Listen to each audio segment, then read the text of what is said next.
CM Jagan కు ఓటమి భయంతో గులకరాయ డ్రామాలు ఆడుతున్నారని మాజీ మంత్రి గంటా శ్రీనివాసరావు ఆరోపించారు. భీమిల్లో ఎన్నికల ప్రచారం నిర్వహించిన సైకిల్ గుర్తుకు ఓటేయాలని పిలుపునిచ్చారు. రాష్ట్ర వ్యాప్తంగా కూటమి అద్భుత విజయాన్ని సాధిస్తుందని ధీమా వ్యక్తం చేశారు. కూటమి మేనిఫెస్టో అద్భుతంగా ఉందని, వైసీపీ మేనిఫెస్టో ఉసూరుమనిపించిందని అన్నారు. రాష్ట్ర అభివృద్ధి చంద్రబాబుతోనే సాధ్యమని గంటా స్పష్టం చేశారు.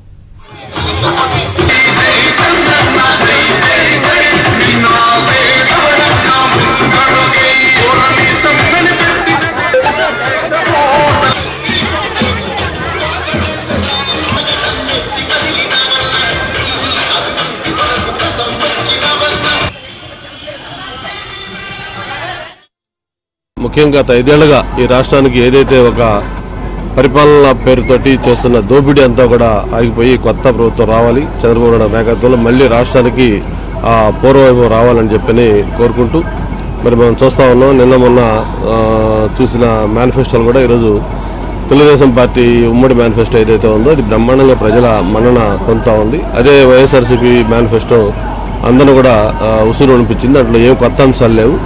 అందుకే ప్రజలు రేపు ఎన్నికల్లో తెలుగుదేశం కూటమికి పట్టం కట్టాలని నిర్ణయం తీసుకున్నారు. ఎక్కడికి వెళ్ళినా కూడా ప్రజలు బ్రహ్మాండంగా స్పందిస్తూ ఉన్నారు, బ్రహ్మరథం పడుతూ ఉన్నారు.